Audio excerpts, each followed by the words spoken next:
Hey guys, Sarah Berry CPA in Texarkana.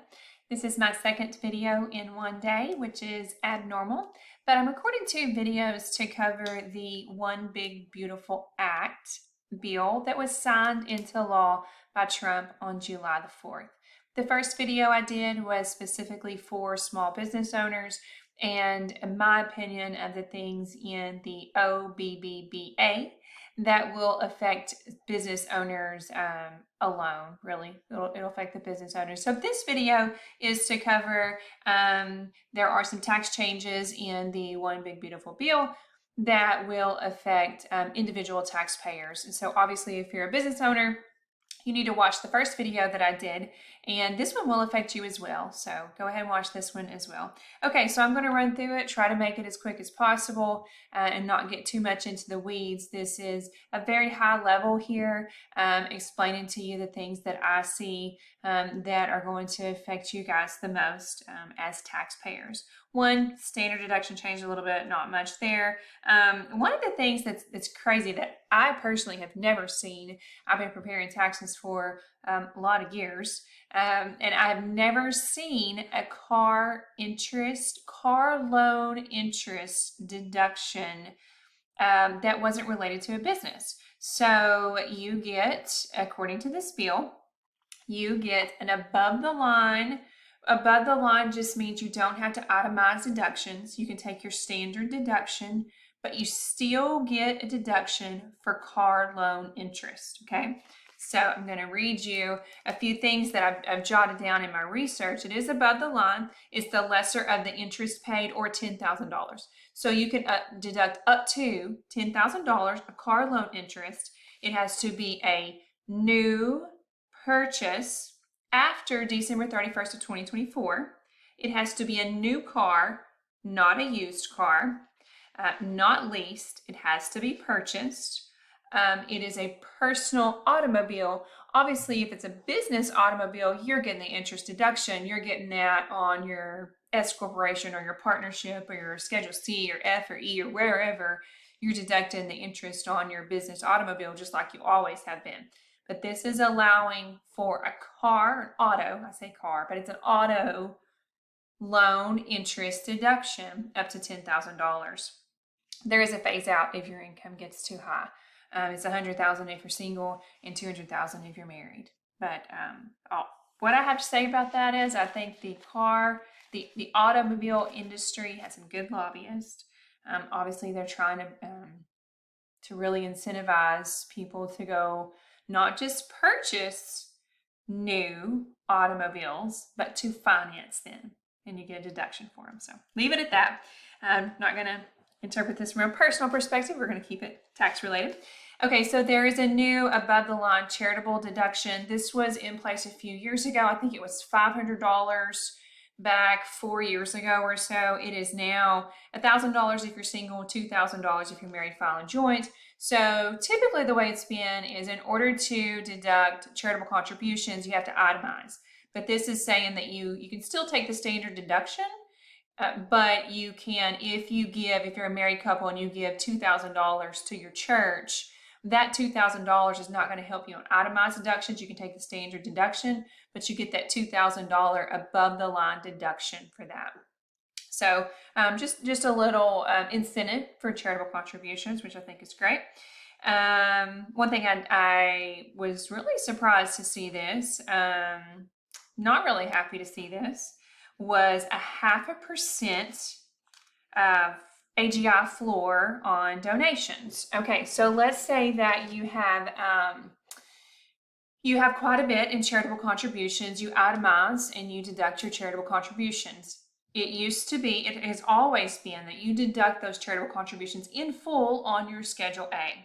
But now you're going to have charitable contributions in excess of 0.5% of your AGI before it starts counting towards your itemized deductions.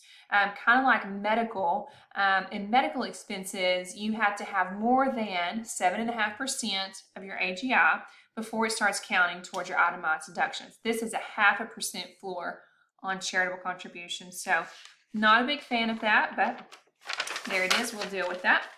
On HSAs, there was a small change on that. There are 2 more plans that are now eligible for health savings accounts.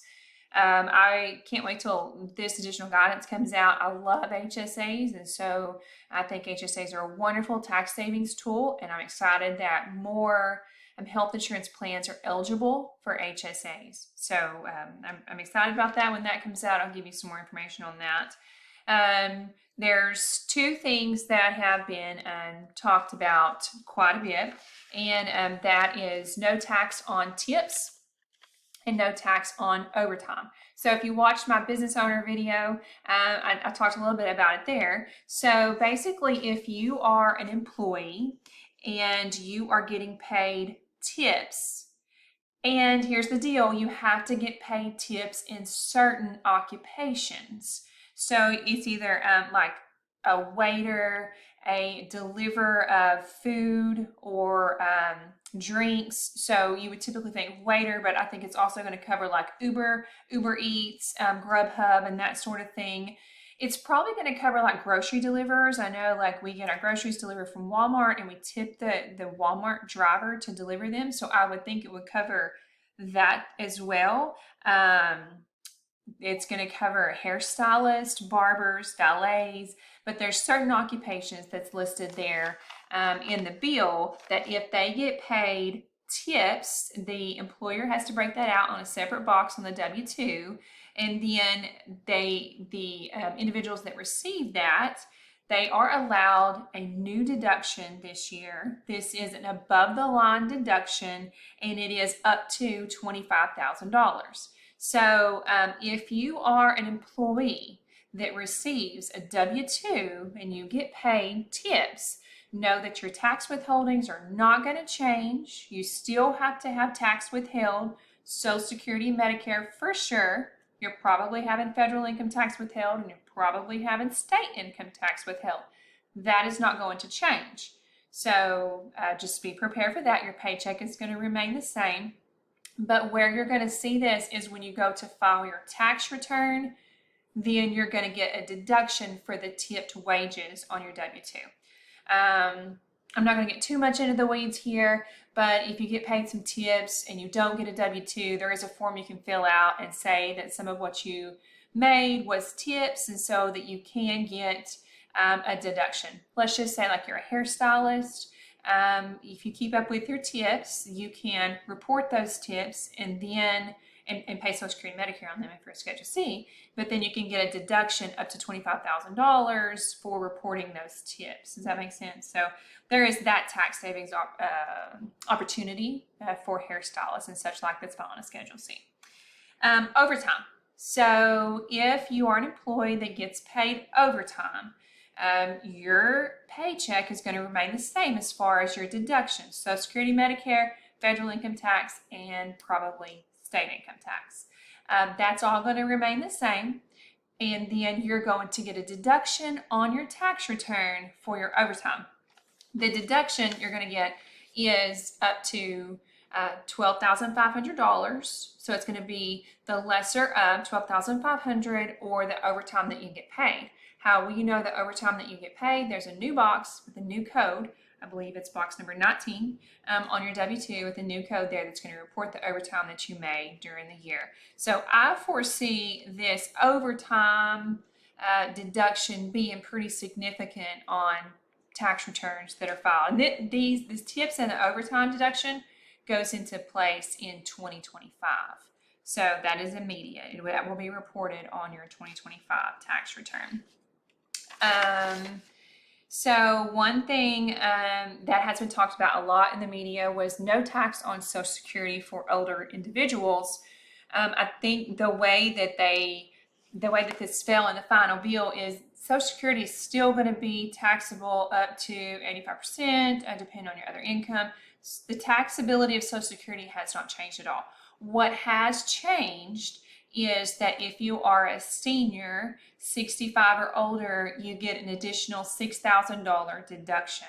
So I don't think it's going to be added to your standard deduction line. I think it's going to be a separate line under something like senior deduction. So it'll be $6,000 per person. So if it's a married filing joint return and both taxpayers are 70 years old, you're going to have a line item there that deducts $12,000 from your tax return.